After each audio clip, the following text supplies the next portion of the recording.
Okay, so today we will start with slightly technical things. We won't start with complete actual derivations and all yet.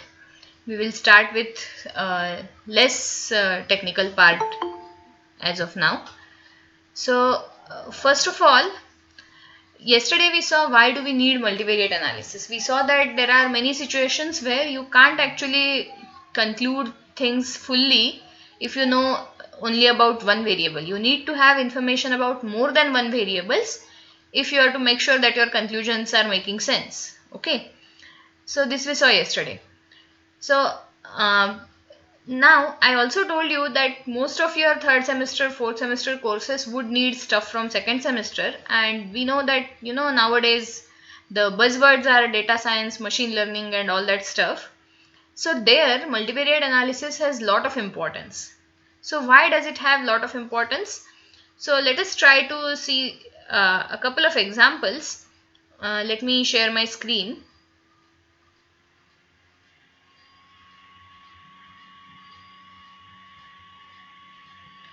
Okay, so can you see whiteboard?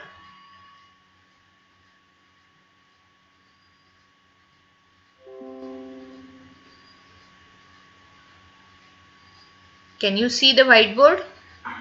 Yes, ma'am. Okay. Yes, ma'am. Yeah. So, for example, one of the applications of data mining machine learning is handwriting recognition, right? You might have heard that nowadays you can have something called as OCR. What is OCR? Does anyone know?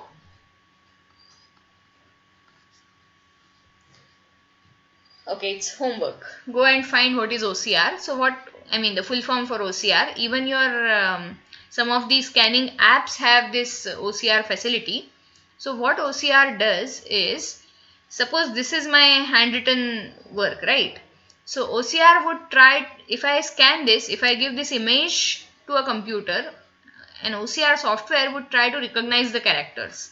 So it would actually recognize the character and give you the typewritten version of this same thing.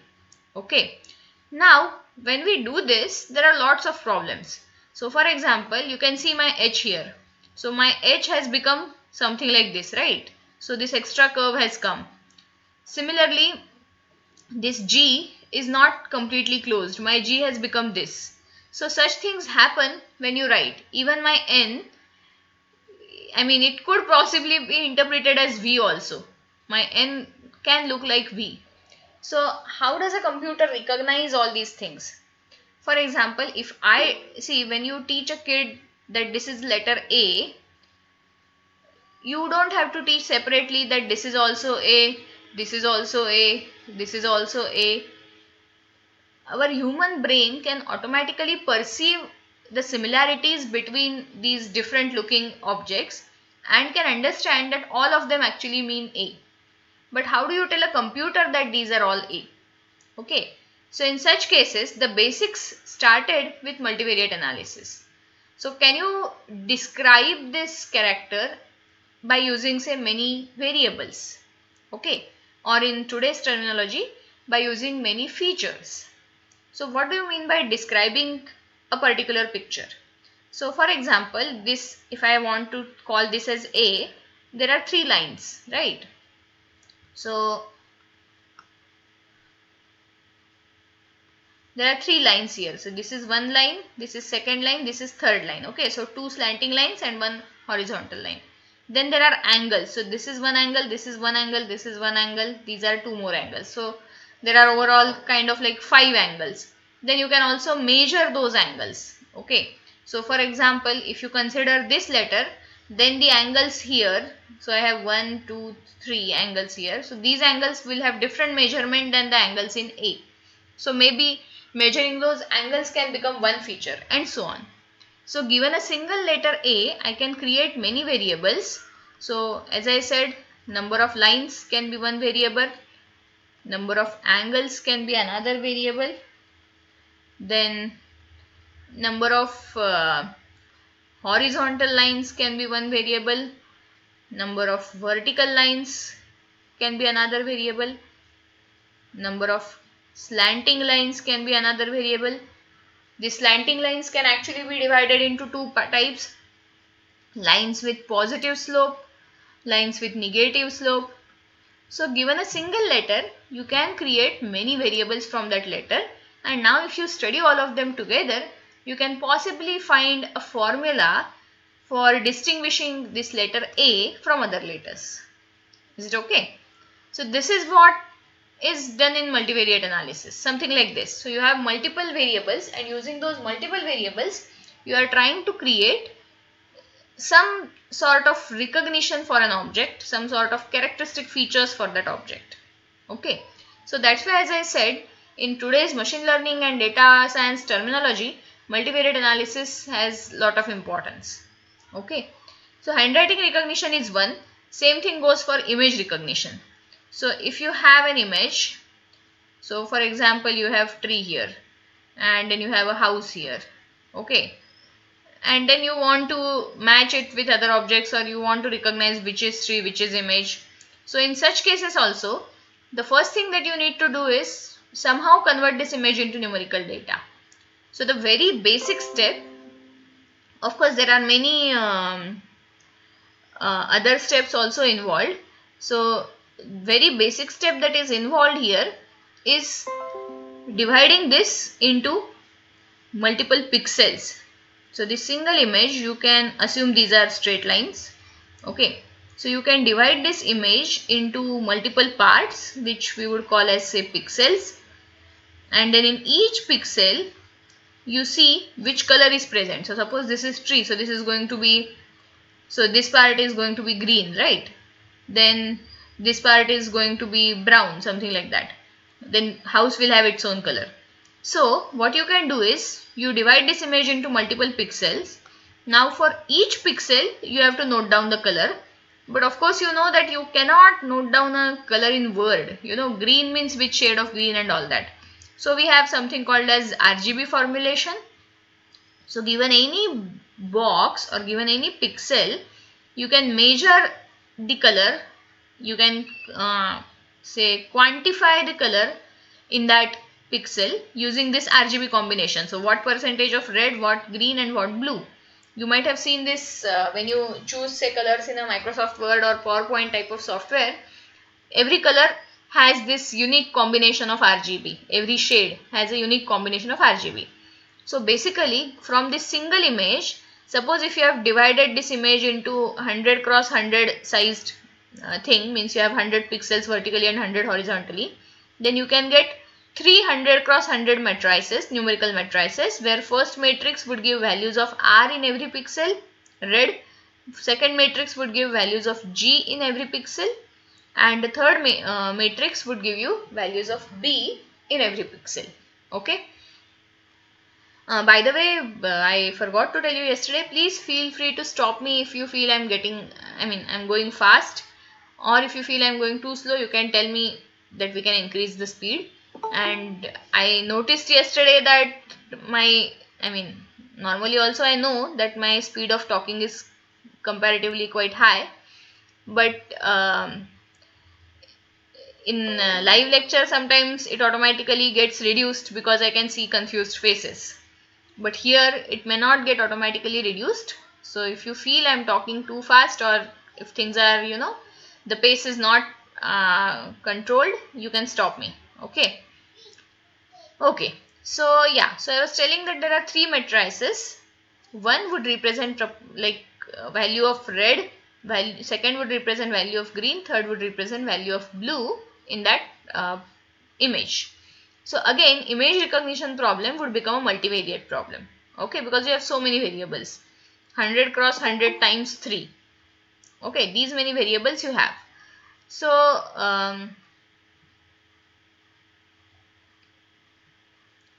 so in this way, most of the problems actually become multivariate problems. And hence, it's very important that you understand the basics of this course fairly well. Okay. Now, is it okay with everyone? So far, everyone with me? Yes, ma'am. Okay. Can someone give me one more such example of multivariate data analysis?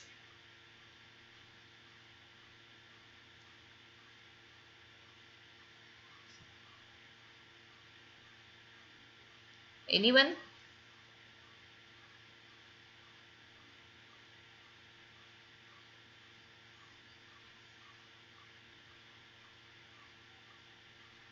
Ma'am, maybe the prediction of rainfalls or something like that, because it consists of many number of variables like wind, air pressures and all. So Sorry, which maybe, variable? ma'am, maybe I don't know specifically, but No, the just give some. prediction or sometimes the analysis of the rainfalls Yeah, problem or I got, but amount of rainfall happen. so what are the variables that would be influencing the rainfall in a particular year?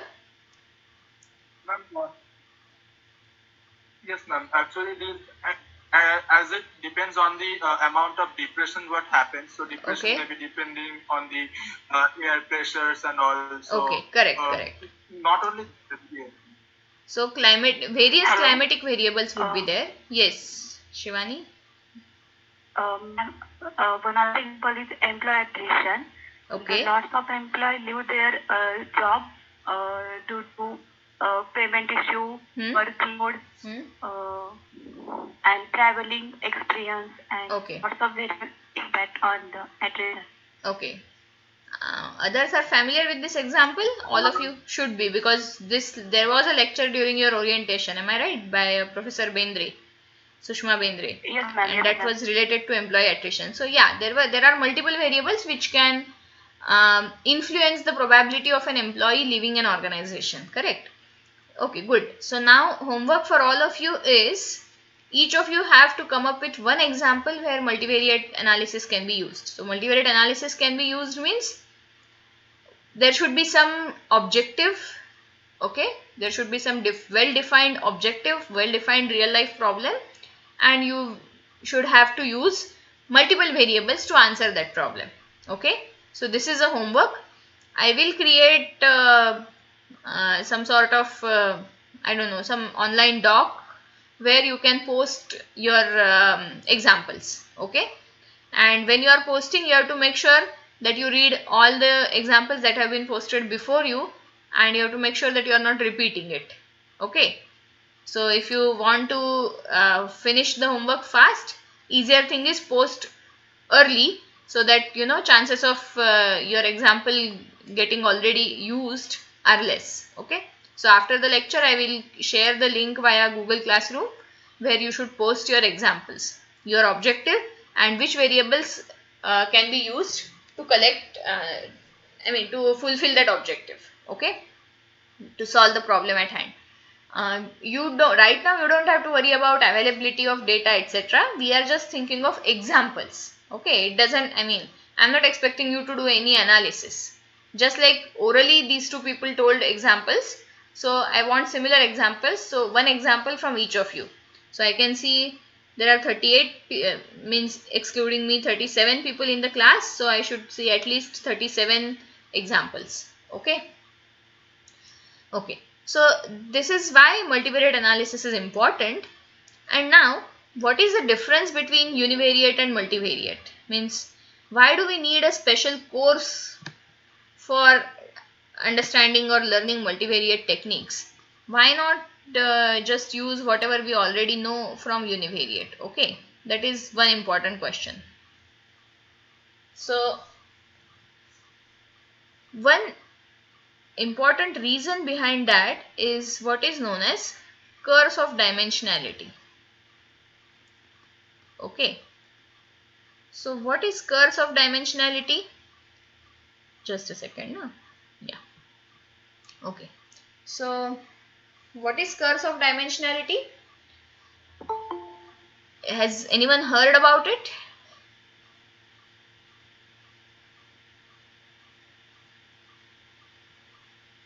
Well, maybe the dimension of the data set actually increased, but in case of bivariate setup, maybe there are two variables. One is x, and one can be recognized as y.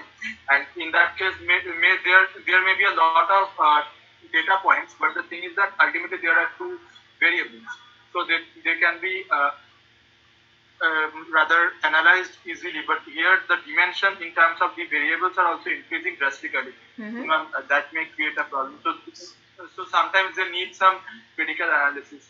No, but problem in what sense? What would be the problem?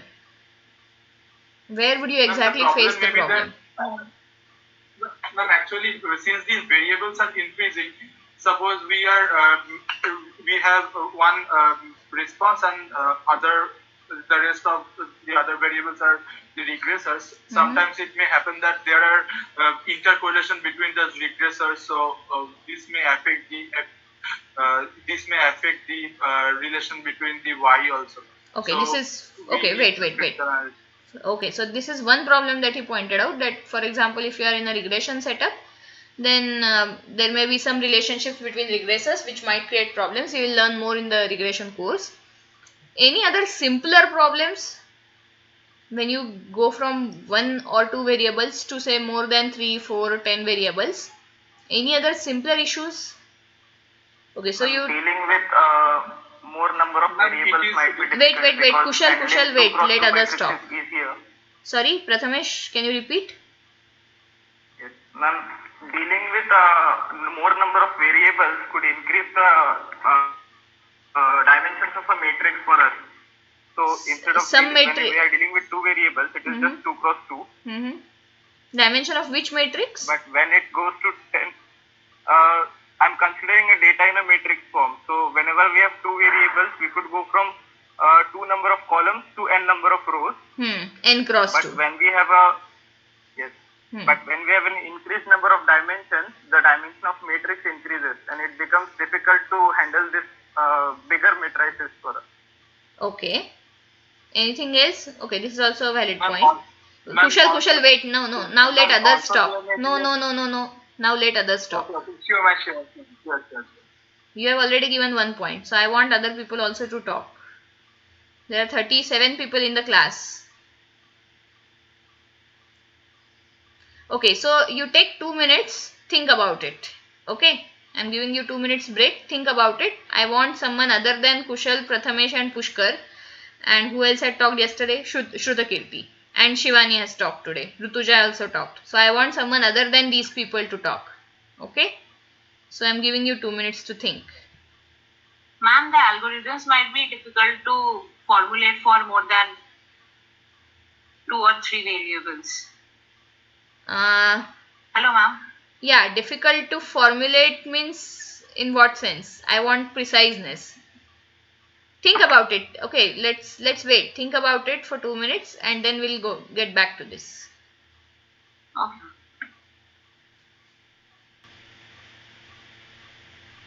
Okay, so do we have any answers?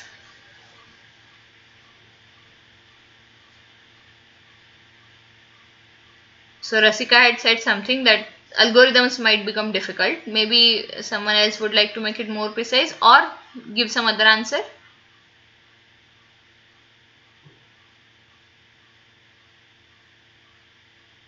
Can you hear me? Yes, ma'am. Okay. See, if you don't start talking, I'll start calling people randomly.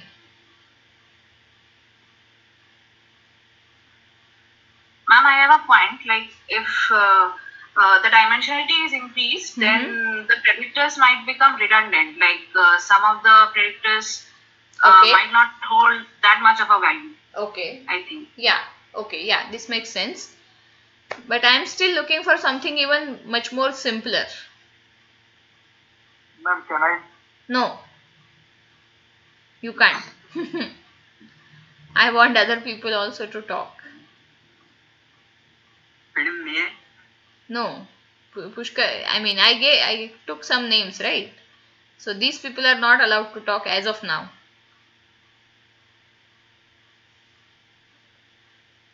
Someone has sent me something over chat. Let me check if it's an answer. Okay. So someone sent me full form of OCR. Okay, so that's fine. Answer to this current question. You can also send over chat. I don't mind if you are, afraid about talking. It's me, ma'am. Yeah, that I saw. that I saw your name. Okay, let me try to give some hint about what I am looking for. Suppose I give you some data set. Okay, how do you start your data analysis? Given a new data set with some objective, how do you start your analysis? What is the first step in your analysis, any data analysis?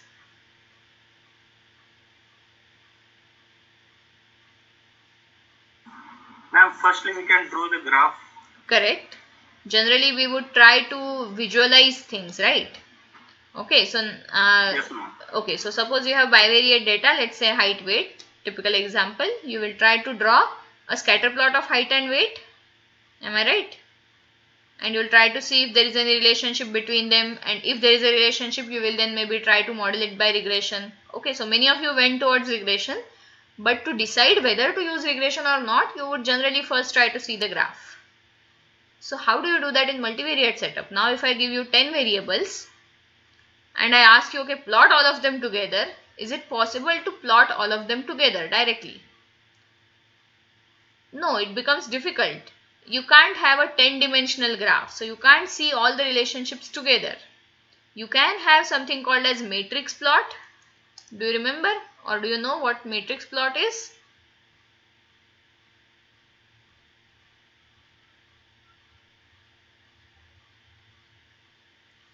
So suppose you have say x1, x2, xp, then you can have a matrix plot.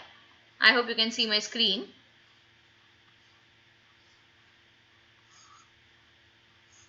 You are supposed to say either yes or no. Yes, ma'am. So you can have x1, x2, x3, x4, x5. Suppose you have 5 variables, and then x1, x2, x3, x4 and x5, and then you can have plots of all pairs. So x1 versus x2 graph may be here, then x1 versus x3 graph may be here. So this is known as matrix plot. So this you can draw, but it is basically collection of bivariate plots.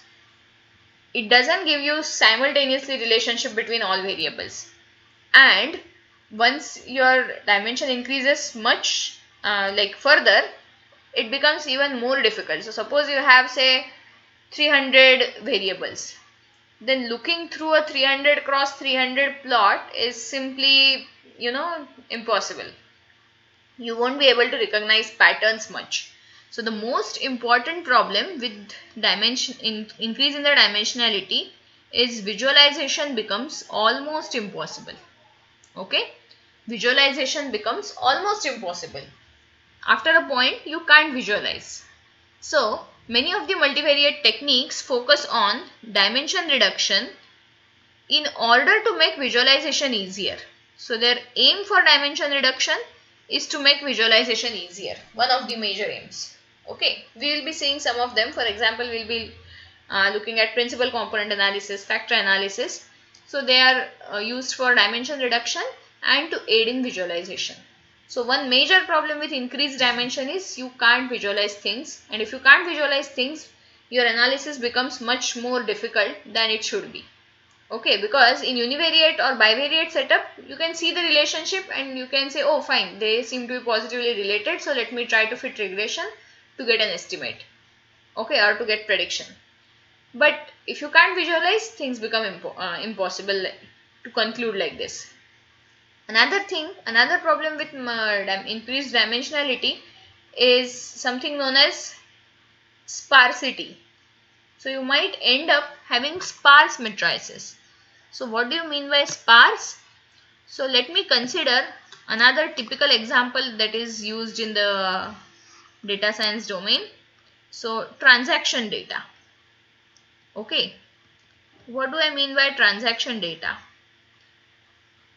Suppose you have a very big supermarket and you list all the products of that supermarket. So P1, P2, P3 up to K. Suppose these are all products, K products, and let us consider data for say 1 month. You have customer 1, customer 2, up to say customer N. So you have N customers. For every customer you record whether that particular customer bought this particular product in that month, yes or no. So if it is yes, you write 1. If it is no, you write 0. Okay, so suppose customer 1 bought P1 but he or she did not buy P2. So you write 1 here, 0 here, and you get such binary matrix. Instead of ones, you can also write the actual quantity that they bought. So for example, if it's some sort of grain, like for example if it's rice, then you can write, okay, during that month how many kilograms of rice did the customer buy. Okay, so you can put that quantity here. So suppose they bought 5 kg, so you can write 5 here. Okay, so such things can be done. Now imagine the entire inventory of that supermarket. So this number of products is going to be very high, and at the same time number of customers would also be quite high, but majority of the customers would buy very limited number of products, very small number of products. So in every row most of the entries would be 0. Is it okay? Everyone getting this? In every row most of the entries would be 0. So what happens is my matrix is almost full of zeros. There are very few non-zero entries. So such a thing is known as sparse data. And because zero entries can tell me very less about relationships between variables, etc. So they don't contribute that much to my understanding. And hence handling such sparse matrices becomes another issue as dimension increases. Okay. Third problem is something known as redundant correlation. Okay. So I should not say redundant, I should say maybe pseudo correlations, pseudo relationships. So what happens is, if you have very large number of variables, some of the correlations between them, correlations between some of the variables may turn out to be significant even when they are actually not significant. Means the variables are not really correlated, but just by chance, just by coincidence, they turn out to be significant. Okay, the correlation turns out to be significant, and you start getting a feeling that there is some relationship between these two variables, when in reality there is no relationship. Okay. So this is another problem with increased dimensionality. There can be some evidence of, there can be some relationships which are actually not true, but your analysis may tell you that some such relationships exist. Okay. So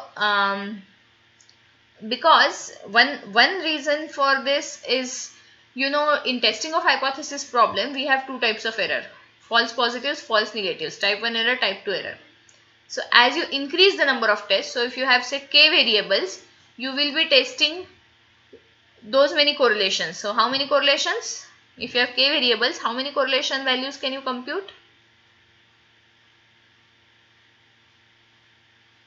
Yes, anyone?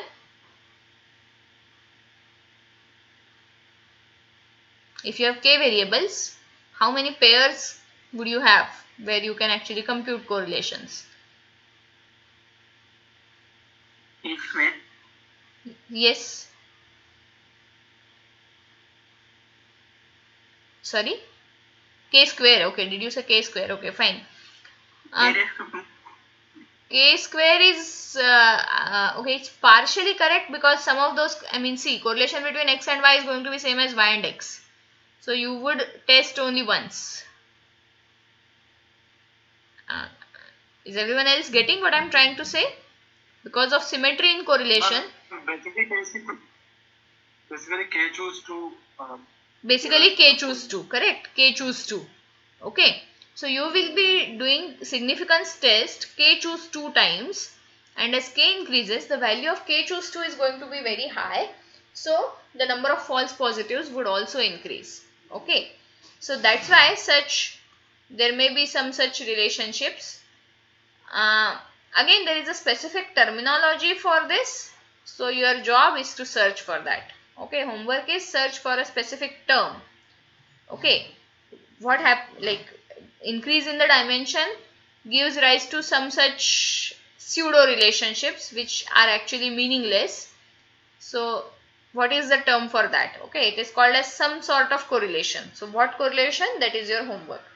Okay, so I have... Ma'am, is it the partial correlation? Sorry, no, not partial.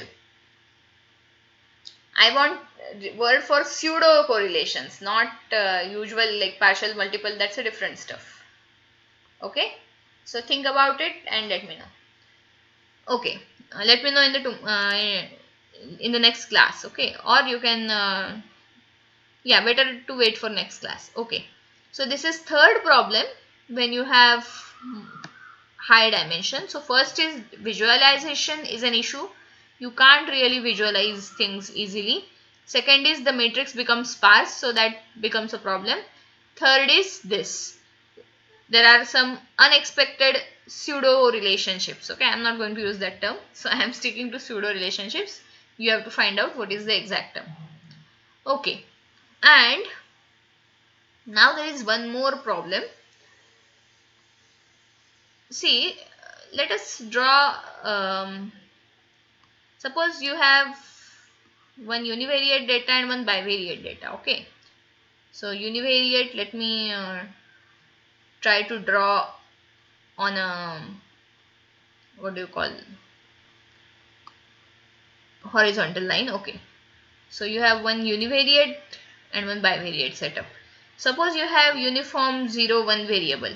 Okay, so x is a random variable which follows uniform 0 1. Okay, and you take n observations from this. So your observations are going to lie somewhere here. Okay, now you go for bivariate setup. So you have two variables, let's say x1 which is uniform 0 1 and x2 is also uniform 0 1, and there may or may not be some relationship between them. Okay, they may be correlated or they may be uncorrelated, we don't know as of now. So you have x1 here, x2 here. Now your x1 can take some value between 0 1, x2 can take some value between 0 1. So overall, when I finally consider pairs of observations, I might have something like this. Okay, now here when I have n observations, all those n observations are spread on a line of length 1 unit. Okay, whereas here now the n bivariate observations are spread in a square of 1 square unit area. So as a result, distances between them increase. Correct? Here n observations were located on 1 unit area, whereas now they are located in 1 square unit area. If you go to trivariate data, they will be located in 1 cubic unit. So you will have a cube in which those n objects would be located. I hope you are understanding what I am trying to say. Volume of a line, we never really talk about volume of a line, but volume of a line would be just the length of the line. Then volume of a square would just be area of the square, that is 1 square here, and then volume of a cube. So volume of a cube is higher than this and this is higher than this. So because the space for the observations goes on increasing, the distances between observations go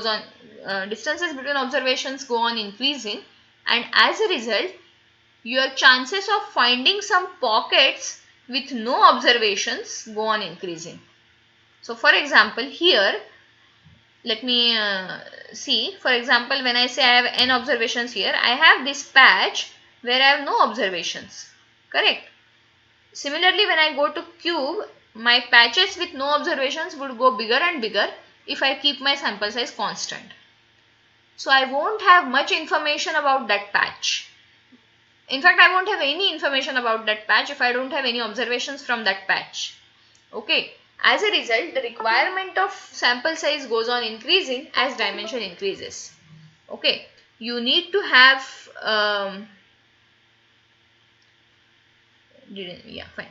You need to have more and more sample size to make sure that your entire study area is covered by your observations. Okay.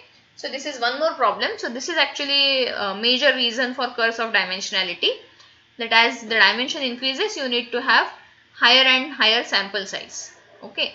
So these are all complications which cause problems in multivariate setup, and hence you need to deal with a whole new set of techniques to handle multivariate data. Simply extending univariate things to multivariate is no longer feasible. Is it okay? So now let us try to go to the actual technical stuff. Is everyone okay with whatever happened so far in today's class? Is there any doubt? Yes, ma'am. Okay, is there any doubt? Is everyone with me so far? It's very important, and I'm asking again and again because this is just beginning of the semester and we don't know each other, so I have no idea with what speed you can understand things. So I need to make sure that you are following what I'm talking, otherwise there is no point. Everyone is okay with this? Whatever has been discussed so far? What are the problems when we go from univariate to multivariate? Okay. So now let me start with slightly technical stuff. Okay, yeah. Before that, I want to give you idea about how we will proceed. See, we have some techniques like principal component analysis, factor analysis, cluster analysis, canonical correlation analysis, discriminant analysis. So these are the techniques which are generally used for reducing dimension or classification of data, etc. Then we also have to study theory of multivariate normal distribution. You might have already studied part of it. Bivariate normal, I'm sure all of you have studied, but multivariate normal you can definitely study. Then we also have some testing of hypothesis type of things. So Hotelling t-square test, then likelihood ratio tests, and then MANOVA. MANOVA is multivariate analysis of variance, so it is multivariate equivalent of ANOVA. Okay, so these are the major topics that we need to cover. See, how did you start your BSc statistics courses? So in first year, you dealt with descriptive statistics first, then you defined concepts such as moments, etc. Then you started studying probability distributions. Now, why do we need to go from descriptive statistics to probability distributions? Why don't we simply stop at descriptive statistics? Why not just be happy with sample mean? Why do you need concept of expectation and variance, etc.? Ma'am, because after studying the sample ones, we need to conclude or give some inference about the population. So in order to know the population more critically, we need to study the sample and just draw some or rather get some information about its different types of features like standard deviations and means and all. And based on that, we may perform some testing procedures or like that, and we can infer about the whole population. Okay, so you actually answered a question. Why do you need to have why do you need to have some theory? So one answer that you gave is for testing purpose. Okay, so basically in statistics we always go from sample to population, and to generalize from sample to population you need to have some theoretical knowledge, and for developing that theory you need to bring in distribution theory in picture. Okay, because when you develop a test procedure you need like something like T distribution, F distribution, chi-square distribution, normal distribution. So you need distributional theory when you try to generalize from sample to population. Okay. So in multivariate setup also we will go in the similar fashion. So initially we will start with something like exploratory techniques. Okay. So exploratory techniques means we will go with dimension reduction techniques which don't have any distributional assumption. So we will start with things like PCA, means principal component analysis or factor analysis, etc. Then before going to the testing part, we need to know the theory, because in testing part we would be using the theory. So we would study the multivariate normal theory in detail, and then we would go for the testing part. Okay, so initially we will start with exploratory multivariate analysis techniques which can directly be used for data analysis. Then we will try to develop theory for multivariate normal distribution, and then we will try to use that multivariate normal theory to go for developing tests for hypothesis. Is it okay? So among the exploratory techniques, as I said, one important problem is visualization. Okay, So because visualization is a problem, people initially started with different ways in which they could visualize multivariate data, and of course you start with simple ways first. So there is some concept called as Chernoff faces or Flurry faces. In fact, there is a package in R which actually talks about these Chernoff or Flurry faces, which talks means which can actually draw such things. So what do? So you have any variable. So for example, suppose you have some data set where you have say 10 variables x1, x2, x10, and you want some figure in which you can represent all these variables together. So people realized that their faces are actually sources of many measurements. So for example, if you consider a human face, assume this is a human face. So you have say eyes, nose, then lips, then you can have hair, then you can have ears. Okay, I am very bad at drawing, so even if it looks like an animal, assume it's a human being. So now there are many things that you can measure about this face. For example, height of the face. Okay, then you can measure width of the face. Then you can measure height and width of each eye. Then you can measure height of nose, width of nose. You can also measure distance between eyes. You can measure distance between eye and ear, here, here. You can measure distance between eyes and nose. You can measure distance between nose and lips, lips and chin or boundary of the face. You can also measure distance between this eye level to forehead, so kind of like height of forehead. Okay, then you can see how thick the hair, I mean whether you have dense hair or you have non-dense hair, those things. Then distance between two ears. Okay, so all these things can be measured. So what people thought is human face can be used as a multivariate graph. So you have any variable x1.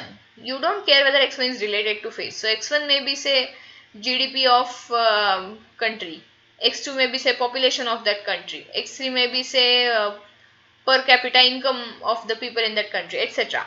So x1 is GDP. So let us say in every face I would represent I would represent GDP by height. So face, suppose you have one face like this and for another country you have a face like this, it would mean that this country has higher GDP than this country because this face is taller. Okay. Similarly, population you may represent by width.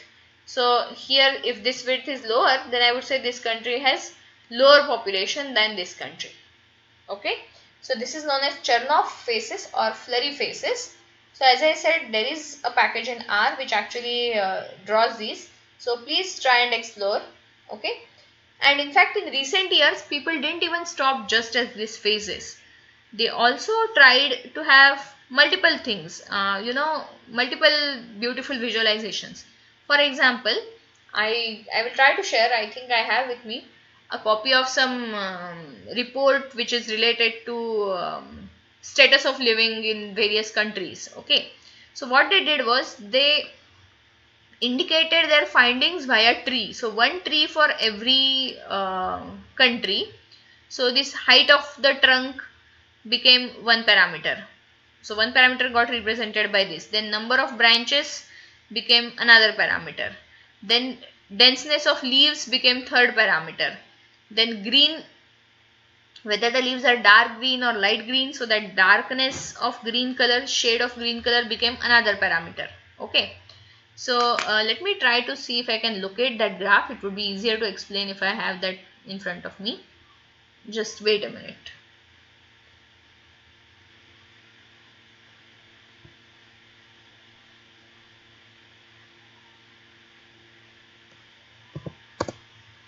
Okay. See, human development index. Can you see the trees? Can you see some trees?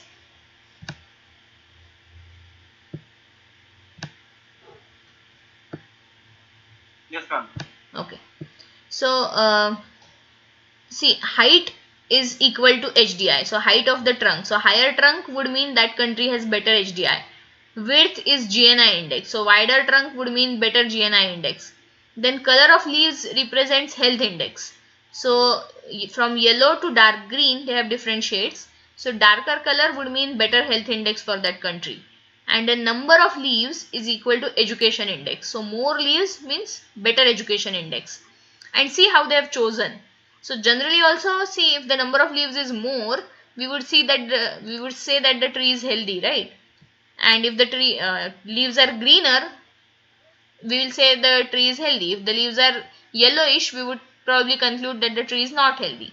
So they have done exactly that, and see the difference. So Arab states in 1990, this was the situation. In 2014, this is the situation. So the height has increased means HDI has improved. Then leaves have also become slightly darker. I don't know if you can actually distinguish, but they have actually become darker. Let me see if on the next page there is a more distinguishable graph. Yeah, see here in sub-Saharan Africa, here the leaves are much more yellowish compared to this. So you can see that yes, health index has increased. Similarly, number of leaves has also increased. So education level has also improved. Okay. So this is one way in which multiple variables can be represented via some beautiful diagrams. So in fact, you can see here this infographic was inspired by the work of some Georgian Varagan, winner of 2015 DataFest visualization contest. Okay, so such interesting visualizations are there for multivariate data. Basic one is blurry faces, and you can create your own things, but still of course these visualizations do have their own limitations, and hence people started developing some mathematical ways in which they can reduce the dimension and then visualize it. Okay, so today I plan to stop here. Is there any doubt in whatever we have discussed so far?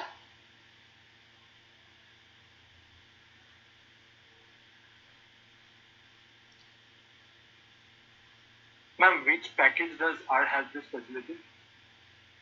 Google it. Okay, ma'am. Sure. Okay, so I'll stop here. Tomorrow we will start with actual theoretical technical stuff. Okay, so let me stop. Thank you. Yeah, thank you. Thank you, ma'am.